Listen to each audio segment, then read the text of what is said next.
Hello.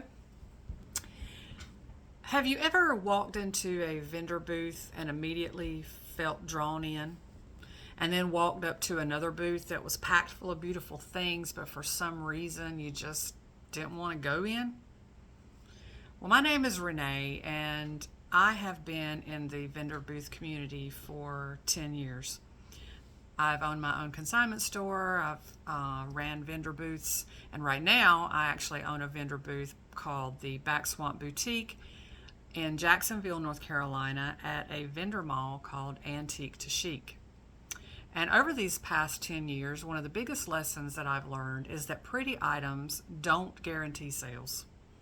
Most booth owners focus on finding great inventory, and that is very important and it matters. But customers don't buy simply because something's pretty or trendy or vintage or handmade. They buy because something catches their interest or sparks curiosity or an emotion. And that's where merchandising comes in. Now, when people hear the word merchandising, they don't sometimes want to get involved because they think it's complicated or they think you need some kind of design degree. Trust me, you don't. I don't have that. It's really just learning how shoppers see your booth. It's understanding what catches their eye, what makes them slow down, what makes them step inside, and what makes them keep walking. And I've seen beautiful booths that struggle to sell, and I've seen booths with, ordinary merchandise that do quite well. And it's not the merchandise itself that makes the biggest difference, but it's how it's presented.